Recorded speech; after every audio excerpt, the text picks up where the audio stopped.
Hi guys, thanks for tuning in to another episode of Nuggets News. In today's video, I want to pass on some of my top tips and investing lessons I've learned over the past 6 years trading and investing in crypto. So things I wish that people maybe had told me when I was first getting into this space, because I've certainly made a few of the mistakes I'm sure that you guys have on your journey in the crypto world. So the first thing that I want to mention that really helped me when we talk about all these things in this video is picturing who's on the other side of the screen or that trade in the order book whenever I'm buying or selling something. So fear, hype, greed, if you're going to chase something that's going up in price, or if you're going to panic and sell when something's going down in price, picture who is on the other side of that screen or that trade. Is it someone that's more patient, and a wiser investor than you?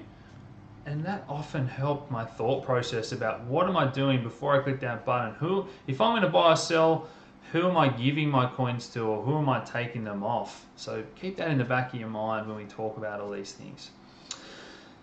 So crypto is the most volatile asset class in the world. So yes, it has been one of the best performing asset classes, but it also has huge whipsaw up and down. And the first quote I like to think about is the markets can stay irrational longer than you can stay solvent.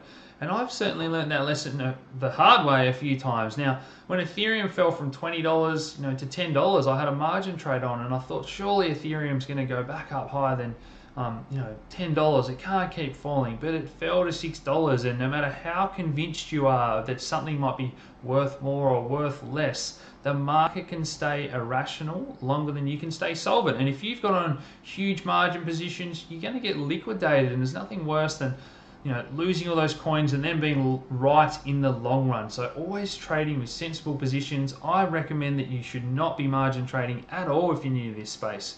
Some of these websites offer 10 times or 100 times leverage. Now, if you've got 100 times leverage on and the crypto trade goes 1% against you, 100% of your position gets liquidated, guys. Now, that's not fun. Nobody knows what's going to happen to within 1% accuracy in the crypto world, guys. It's taken me years to get confidence and trading well, particularly on margin and short term. So guys, if you're new to this space, I'd recommend avoiding that. Again, we want to avoid large drawdowns in our account. So that's the next thing to talk about, mistakes. So how often have you heard people rush into crypto? They've been hacked. They've lost their private key. They don't know how to store it. They've sent it to the wrong address. They've done a margin trade and been, liquidated. So anything that causes a large drawdown in your account, if that's 50% drawdown, you've got to make 100% to get back to break even. So I'm trying to build wealth. I'm doing everything, comes back to sensible position size. If something's a risky ICO, don't put half your account into it. Always thinking about, hey, if this goes wrong, what sort of effect is this going to have on my account balance in terms of a drawdown? So that's another thing I've always got in the back of my mind. So the next thing to talk about is greed, and it's a human emotion. Please watch my video on trading psychology if you haven't already. So this human emotion of getting rich quick, it comes back to hype and FOMO. Again, margin trading, people try to get rich quick. Markets are irrational in the short term. All those things we just discussed. We're part of the fastest growing space on the planet. Why are you trying to get rich quicker with pump and dump groups? And the ICO space at the moment is certainly, I think, falling victim to this, and I'm not liking the path it's going down. Sure, if you get into these pre-sales or ICOs, you might make good money, but people are just going crazy when these things hit exchanges, and when everyone's, got these emotions of greed and hype, fear of missing out that we hear, comes the next quote about be fearful when others are greedy and be greedy when others are fearful. So I'd certainly very cautious of what's happening in the ICO space at the moment.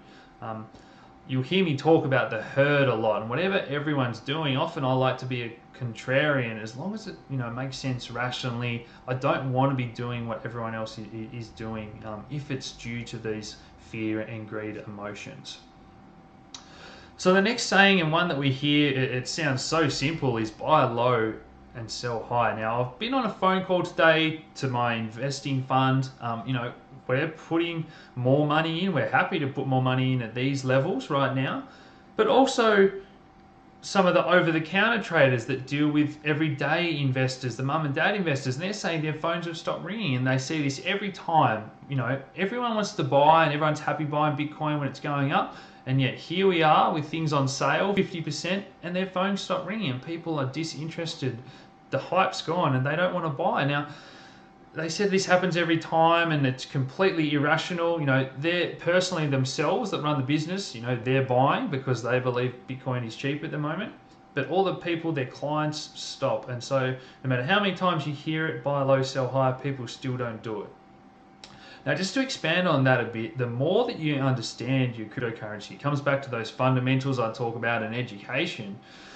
The more you understand the projects you've invested in, the more likely you are to have a better gauge of what is low and what is high. Now, how many people did you hear in this space that got into Bitcoin or Ethereum early? They took a punt and then they sold when they tripled their money or done 10x their money.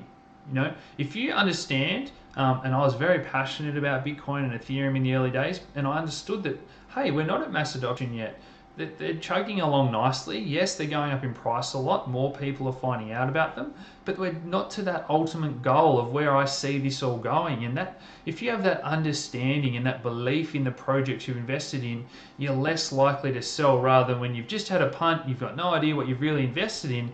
And I certainly did those one-on-ones with people who told me, hey, I threw a heap of money at NEO at $5, it's now at 50, I'm selling it all. And they don't understand what they're invested in. And, you know, at $50 it was the, you know, maybe the worst time to be buying for new people. But again, if you understand that, hey, in the short term we're overvalued, it's probably going to pull back, and then longer term I think NEO is going to succeed, and here we are over $100. So, you know, NEO is just an example there. I could use any coin in that example about people that buy at the complete wrong time when it's run up, and people that sell and panic when things fall to the bottom. Again, if you've got that understanding of your project and where it is on its current roadmap, you're going to be more likely to maybe take some profits at better times when you see it get overvalued for its current state of development. And when you see a panic and the sell off for no real reason and you understand that, hey, this project's actually still chugging along nicely, I'm using the profits I had, I'm going to buy back in here lower. And they're the sort of things, and you don't have to pick the top at all, you don't have to pick the bottom at all, but just getting out anywhere higher and lower when there's extremes in human sentiment and in price has certainly made me a far better investor by understanding what I'm investing in. So, you know, these transfers of wealth, these shakeouts between that smart money and that dumb money that's trading on human emotion is certainly something that I personally put a lot of emphasis on understanding. So guys, that's just a few key messages after that phone call and a few of the chats I had today I wanted to pass on. You know, markets can stay irrational longer than you can stay solvent. Be greedy when others are fearful and fearful when others are greedy. And buy low, sell high. As basic as it sounds, the more you put into understanding your project, the better you can gauge what is high and what is low for that project. So guys, I hope you've enjoyed this face-to-face style of video. Please hit like, share these videos around, subscribe if you haven't already, and as always, thanks for tuning in guys. Cheers.